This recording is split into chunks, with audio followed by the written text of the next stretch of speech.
Bismillahirrahmanirrahim. Assalamualaikum warahmatullahi wabarakatuh. Apa kabar anak-anakku sekalian? Alhamdulillah pada kesempatan hari ini kita bisa bertemu walaupun hanya lewat media elektronik. Mudah-mudahan kita semua bisa mendapatkan ilmu yang sangat bermanfaat untuk meraih ridho serta maghfirah Allah Subhanahu wa taala. Anak-anak sekalian, sebelum kita masuk ke materi bidang studi atau pelajaran, maka perlu kami berkenalan dahulu ya. Nama saya Zarkasih, asal dari Cianjur, domisili di Jalan Guntur, Kampung Al-Ikhlas, Garut. Mengajar di pesantren, alhamdulillah udah beberapa puluh tahun sehingga kami dipercaya di sini. Oke, anak-anakku sekalian, setelah kita berkenalan, ya, maka kami meminta kepada anak-anakku sekalian supaya untuk mempersiapkan alat-alat yang harus dipersiapkan untuk belajar pada hari ini. Di antaranya adalah kitab ilmu tasrif harus kita miliki terlebih dahulu, sehingga dengan kitab itu akan menunjang kepada kita, mempermudah kita mendapatkan ilmu yang akan kita pelajari bersama. Selanjutnya untuk pelajaran yang akan kita pelajari, mari kita bersama-sama yaitu mempersiapkan dulu kitabnya, dan inilah adalah kitab tasrif karangan Al-Hasan yang akan kita pelajari. Ini tebalnya luar biasa ya, dan kalau ini sudah kita pahami, sudah kita hafal, insya Allah kita akan menjadi mujadid yang sangat luar biasa. Oke, terima kasih ya. Itulah sebagai perkenalan dan persiapan yang harus dipersiapkan oleh kita untuk mempelajari ilmu sorof ini. Terima kasih. Sebelum kita melanjutkan, kita rehat dulu ya. Anak-anakku sekalian, mari kita dilanjutkan kembali, yaitu pembahasan tentang ilmu tasrif atau yang sudah disediakan, yaitu bukunya kitab tasrif karangan Al-Hasan. Nah, untuk sekarang mari kita memulai saja kepada pengenalan tentang ilmu tasrif itu. Anak-anak sekalian, di sini kita buka halaman 2, yaitu ilmu sorpi ya, ilmu sorof. Apa itu ilmu? Ilmu artinya pelajaran atau pengetahuan. Sorof ialah asal arti memalingkan. Jadi ilmu sorof itu ialah ilmu yang memalingkan satu kalimat kepada kalimat-kalimat berikutnya. Nah, contohnya seperti umpamanya kalimat ini, contohnya satu kalimat nasoro ini bisa berubah dari satu kalimat menjadi beberapa kalimat, dari nasoro menjadi yansuru.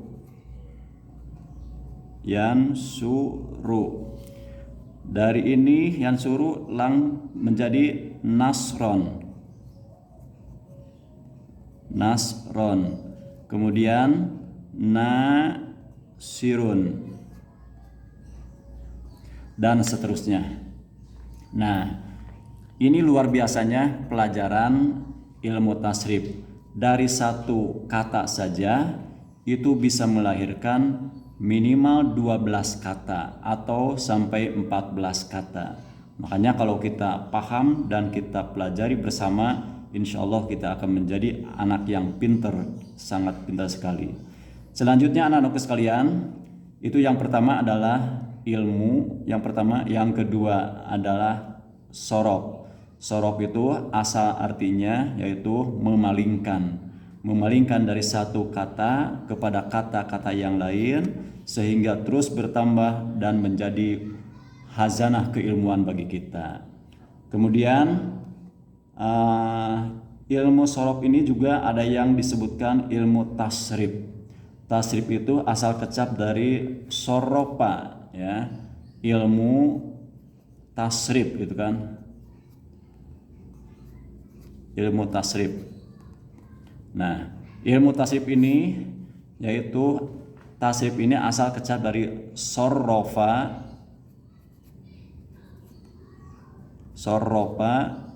yusorrifu,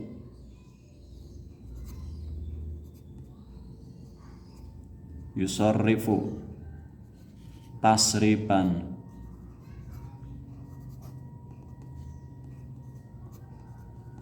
Nah, ini sebagai contoh saja.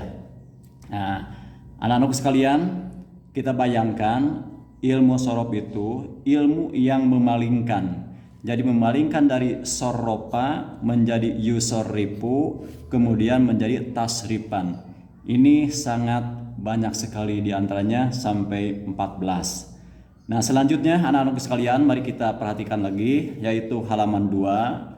Kita kembali untuk mempelajari ilmu-ilmu ini. Anak-anak sekalian, Ustadz ulangi kembali ya, yaitu tentang ilmu sorof. Ilmu itu artinya pelajaran atau pengetahuan. Sorof artinya memalingkan. Jadi ilmu sorof itu ialah suatu ilmu yang memalingkan dari satu kata menjadi beberapa kata.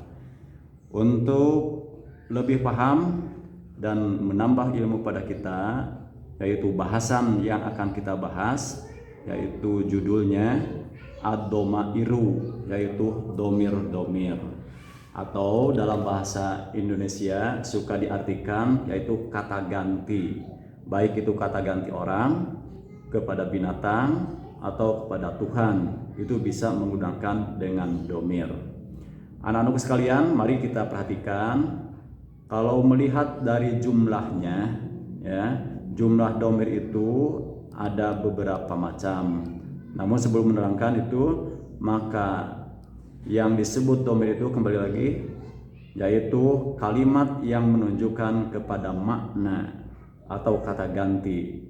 Kata gantinya seperti saya, engkau, engkau seorang laki-laki, engkau seorang perempuan, satu orang atau dua orang atau banyak orang-orangnya. Nah, di antaranya domir-domir yang kita akan pelajari yaitu domir itu ada beberapa macam. Satu, domir rof'in munfasil, yaitu domir yang rofa munfasil yang terpisah. Contohnya seperti huwa, huma, hum. Nah, ini baru 3 dan seterusnya nanti kalian atau Ustadz akan lanjutkan di sesi berikutnya. Kemudian nomor 2, domir nasbin munfasil, yaitu domir yang nasab munfasil yang terpisah. Contohnya seperti iyahu, iyahuma, iyahum, dan seterusnya. Nanti di sesi berikutnya akan dibahas lebih lanjut. Kemudian nomor 3, domir rof'in muttasil, domir yang rofa muttasil yang bersambung seperti fa'ala, fa'ala, fa'alu, dan seterusnya. Nah, nanti di season berikutnya akan lebih didalami lagi. Yang keempat yaitu domir nasbin muttasil, yaitu domir nasab muttasil yang bersambung seperti nasorohu, nasorohuma, nasorohum, dan seterusnya. Nah, kemudian nomor 5, domir jar bil idofati, yaitu domir jar yang kasroh bil idopati dengan diidopatkan atau disandarkan seperti baituhu, baituhuma, baituhum, itu dan seterusnya. Kemudian yang keenam adalah domir jar bil harfi, yaitu domir yang majrur atau jar dengan huruf-huruf. Contohnya seperti huruf jar seperti minhu, minhuma, minhum. Nah, dan seterusnya. Nanti ada juga yaitu ila, ilaihi, ilaihima, ilaihim, dan seterusnya. Nanti uraiannya kita akan pelajari, dibahas bersama-sama. Nah, selanjutnya anak-anak sekalian, perlu kalian tahu ya, apa istilah seperti munfasil. Nah, di sini disebutkan munfasil artinya yang terpisah. Kemudian istilah yang berikutnya adalah muttasil, artinya yang berhubungan, yang bersambung ya, yang bersambung. Nah, ini adalah dua hal yang perlu kalian pelajari dan kalian hafalkan. Nah, dari domir-domir ini anak-anak sekalian ya, diantaranya nanti akan kita lanjutkan yaitu untuk pelajaran selanjutnya.